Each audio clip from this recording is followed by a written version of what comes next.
नमस्कार। मैं वसंत रावल ज्योतिष विद्या ज्ञान चैनल के अंदर आज मैं आपको बताने आया हूं कुंभ लग्न की कुंडली के अंदर कौन से ग्रहों की महादशा का फल बहुत अच्छा मिलता है, कौन से ग्रहों की महादशा का फल बिल्कुल अच्छा नहीं मिलता और कौन से ग्रहों की महादशा का मध्यम फल मिलता है। तो आइए देखते हैं। सबसे पहले लेते हैं शनि को। शनि लग्नाधिपति बनकर कुंडली का योग कारक ग्रह, राजयोग कारक ग्रह बनता है। इसीलिए कुंभ लग्न की कुंडली के अंदर शनि की महादशा का फल निश्चित तौर पे बहुत बहुत अच्छा देखने को मिलता है। दूसरे नंबर पे लेते हैं बुध। बुध पांचवें त्रिकोण स्थान का स्वामी बनकर कुंडली का योग कारक ग्रह, राजयोग कारक ग्रह बनता है और बुध का लग्नाधिपति शनि के साथ नैसर्गिक मित्रता का संबंध है। इसीलिए कुंभ लग्न की कुंडली के अंदर बुध की महादशा का फल भी निश्चित तौर पे बहुत ज्यादा अच्छा देखने को मिलता है। तीसरे नंबर पे आते हैं शुक्र। शुक्र नवम त्रिकोण स्थान का स्वामी होकर यानी कि भाग्य स्थान का स्वामी होकर कुंडली का योग कारक ग्रह, राजयोग कारक ग्रह बनता है और शुक्र का लग्नाधिपति शनि के साथ नैसर्गिक मित्रता का संबंध है। इसीलिए शुक्र की महादशा का फल भी बहुत ज्यादा अच्छा देखने को मिलता है। चौथे नंबर पे आते हैं गुरु। गुरु दूसरे और 11वें स्थान का स्वामी होकर बैठा है और जन्म कुंडली के अंदर दूसरा और 11वां स्थान गुरु का कारक स्थान माना गया है। तो दोनों कारक स्थान के अंदर गुरु की ही राशि बैठी है। तो कुंभ लग्न की कुंडली के अंदर गुरु को योग कारक ग्रह माना जाता है। कई पंडित लोग इसे मारक मानते हैं, कई लोग इसे समग्रह मानते हैं, लेकिन मेरे 25 साल के अनुभव से मैं कह सकता हूं कि कुंभ लग्न की कुंडली के अंदर गुरु की महादशा का फल भी बहुत ज्यादा अच्छा देखने को मिलता है। तो इस प्रकार से हमने स्टडी किया कि कुंभ लग्न की कुंडली के अंदर लग्नाधिपति शनि, पंचमाधिपति बुध, भाग्याधिपति शुक्र और धनेश और लाभेश होकर गुरु, ये चारों ग्रह कुंडली के कारक ग्रह, योग कारक ग्रह बनते हैं।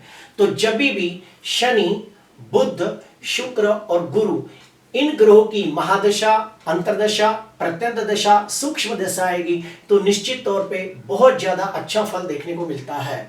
सिर्फ शर्त यह है कि ये ग्रह कुंडली के अंदर नीच राशि में नहीं होने चाहिए, छठवें, 8वें, 12वें भाव में नहीं बैठे होने चाहिए।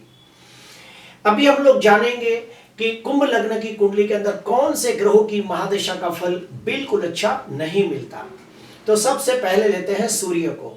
सूर्य 7वें स्थान का स्वामी होकर कुंडली का प्रबल मारक ग्रह बनता है और सूर्य का लग्नाधिपति शनि के साथ नैसर्गिक शत्रुता का संबंध है। इसीलिए कुंभ लग्न की कुंडली के अंदर सूर्य की महादशा को बिल्कुल अच्छा नहीं मानते। दूसरे नंबर पे आता है चंद्र। चंद्र 6वें स्थान का स्वामी होकर ऋण, रोग, शत्रु इस स्थान का स्वामी होकर कुंडली का प्रबल मारक बनता है और चंद्र का लग्नाधिपति शनि के साथ नैसर्गिक शत्रुता का संबंध है। इसीलिए कुंभ लग्न की कुंडली के अंदर चंद्र की महादशा को भी बिल्कुल अच्छा नहीं मानते।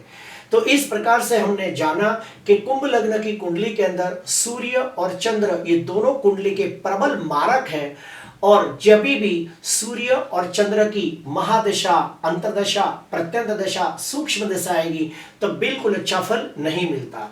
हाँ, अगर कुंडली के अंदर चंद्र विपरीत राज्यों की कंडीशन बनाता हो तो चंद्र की महादशा का बहुत अच्छा फल भी मिलते देखा गया है। अभी हम लोग जानेंगे कि कौन से ग्रह की महादशा का मध्यम फल मिलता है। तो आता है मंगल। मंगल तीसरे और 10वें स्थान का स्वामी होकर बैठा है। तीसरे स्थान को शुभ नहीं मानते, 10वां स्थान केंद्र स्थान है, लेकिन लग्नाधिपति शनि मंगल को शत्रु मानता है। इसीलिए कुंभ लग्न की कुंडली के अंदर मंगल की महादशा को मध्यम फलदायी माना गया है।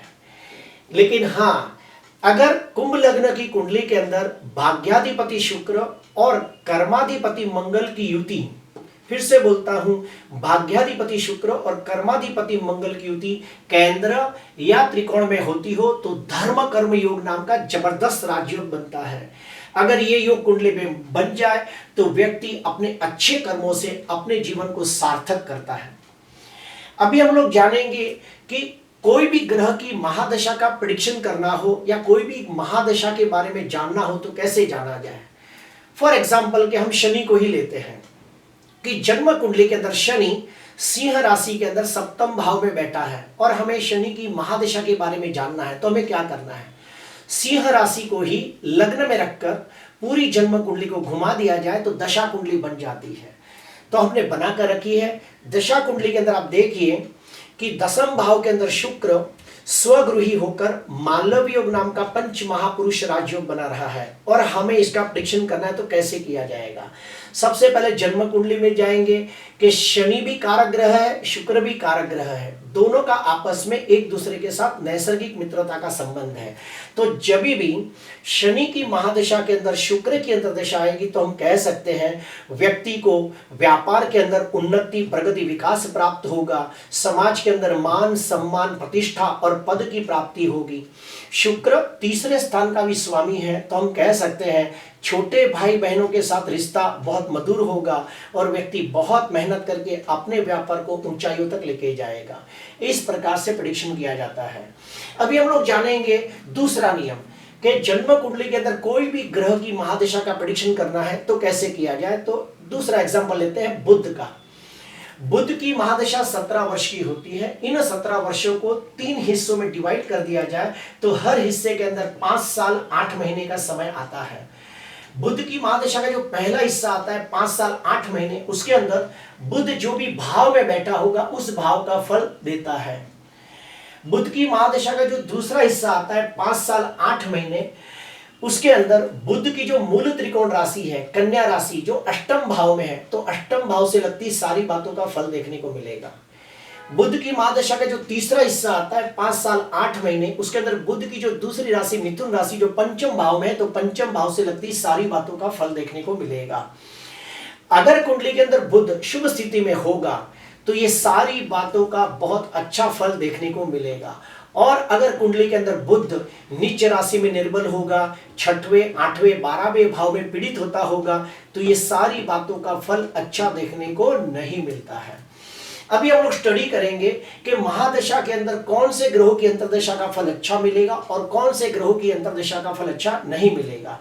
तो एग्जाम्पल के तौर पे लेते हैं शुक्र को। शुक्र की महादशा 20 साल की होती है। इसमें हम लोग जानेंगे कि कौन सी अंतर्दशा का फल अच्छा मिलेगा और कौन से ग्रहों की अंतर्दशा का फल अच्छा नहीं मिलेगा।